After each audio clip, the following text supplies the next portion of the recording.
From the banks of the Allegheny, welcome to Film Bits 7, Part 5. I cliffhanged you guys with the last episode. There's about to be a discovery made by Somerset here at the Greed murder site. So let's find that discovery and jump in right now. I love how he just bends over the the desk like Somerset can't imagine what being effed with is like. Here we have some fingerprints. It's one of my favorite reveals right here. Oh, man. Honestly, have you ever seen anything like this? I love that slow pan up to his eyes for the emphasis.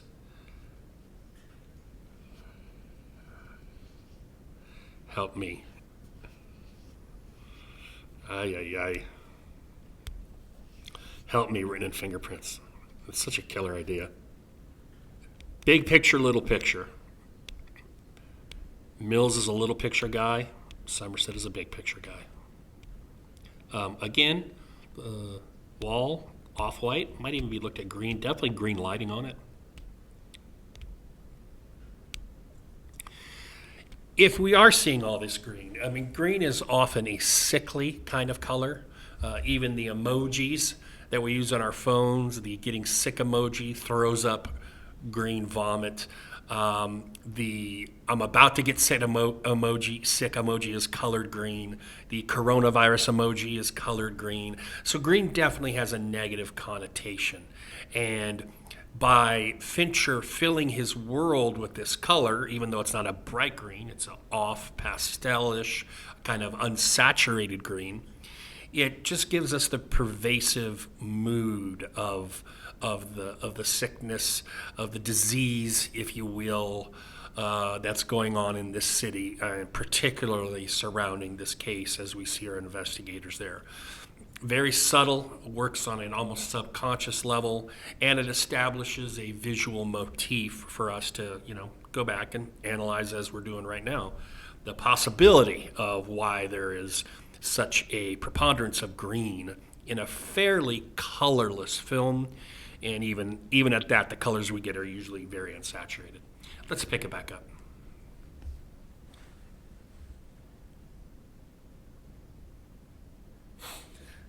I like this shot of the narrow hallway. They're almost swallowed by the couch. It's almost like the place is more important than they are right now because we're in a long, now we close in a little bit. More of a medium shot.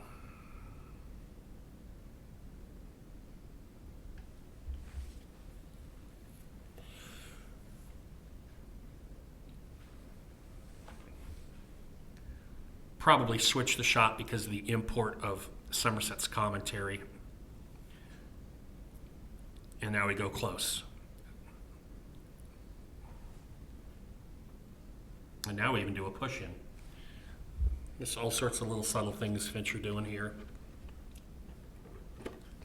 Significance of what Somerset is saying. And Mills not wanting to hear it.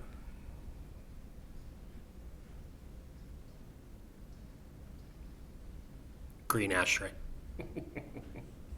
Also, the age of that ashtray. That is freaking old school, boy. That's such a great shot. I love that shot, man.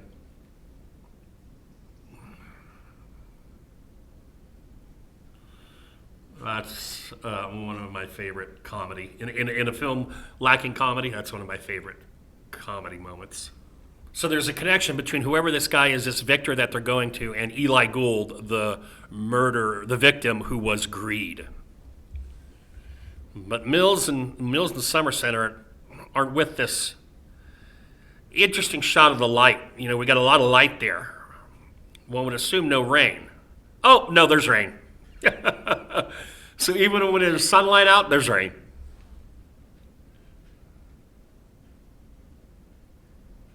Interior of the car, kind of greenish or lit in a green kind of way. So off-white to green. Particularly in that back seat. Somerset's concern and We can interpret that any number of ways. Maybe he's happy he's getting out of this thing. Maybe he's just sad that a fellow law enforcement officer got hit.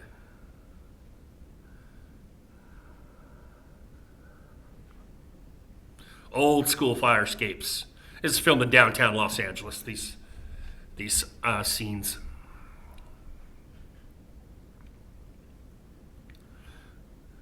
Even a greenish hue to that fluorescent light there.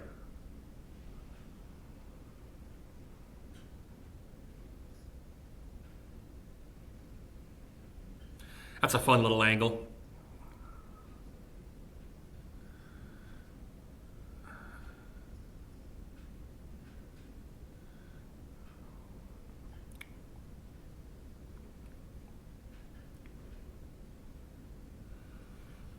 Skid Row, I mean, just, apartments that are gross, inhabited by prostitutes, probably drug addicts, the homeless that have a place to find. Hey, green paint on that wall. Hey, more green. A lot of green. Eh? I mean, I don't mean to beat a dead horse, but I guess I'm doing that. It's a lot bigger apartment than I thought it would be, based on its size. The surroundings. Green inside, too. Now, look at this shot right here. Now, this is set design and set decoration, right? When you're in the theater and you see this immediately. Now, obviously, the film is still moving, but what a great idea. Because you're immediately going, why are there all these car fresheners? Is someone obsessed with car fresheners? Is this just like cheap decoration for a dingy apartment? You're going to buy something for 89 cents or what have you to decorate your apartment, but there are dozens of them. I just love this touch. All set decor. Could very well have been in the screenplay. Don't know, haven't read the screenplay. They have a purpose, which we'll soon learn. But visually, I think it's just so attractive. It grabs the eye, but it also fills us with wonder and not necessarily confusion, although maybe, but definitely makes us curious. Pick it back up.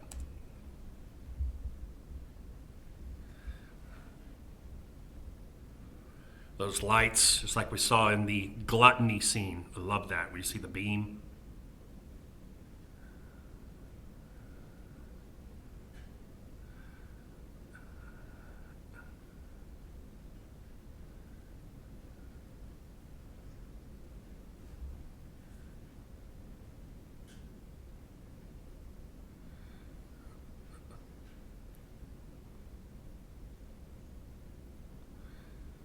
Dicks, slang for detectives.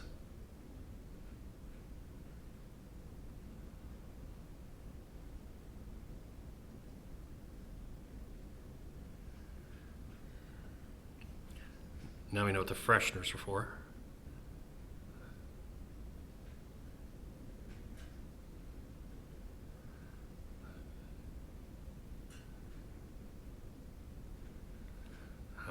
There's our next sin.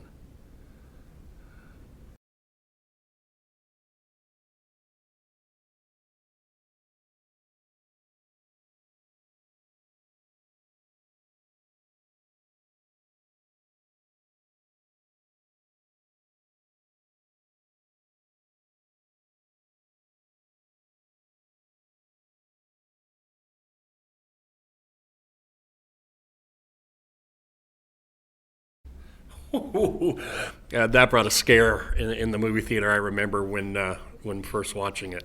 All right, so let's talk about this a little bit. A killer who has kept a man alive for a year. So that means he knows that this is going to go on for a long, long time. He has premeditated all of this. So Sloth, for as far as we know right now, is his first victim. And he's been deteriorating him for a year, right? And then the amount of time it took for him to build gluttony, to fatten gluttony to the point of dying, of bursting literally from the insides. And then to get the lawyer that had represented Sloth, had represented Victor, to get him to be greed. This is a master planner. This is a man with time, obvious motivation, means, method, all of it. It's just the scope of this killer and his acts is really kind of mind-bending when you consider it and think about what he's doing. This big, elaborate puzzle, this trail of breadcrumbs that constantly leave the police behind. Never ahead. They can't anticipate him. They don't know where he's going next, even though they know now there are 4 more crimes to be committed, 4 more murders to be committed, and they even have a theme, because of the 7 deadly sins, in which those murders will be committed. So they kind of have a vague direction. But this killer, one of the best written screenplays, period, start to finish. But this character of the killer, this unknown killer, and his machinations is just outstanding. It's just creepy.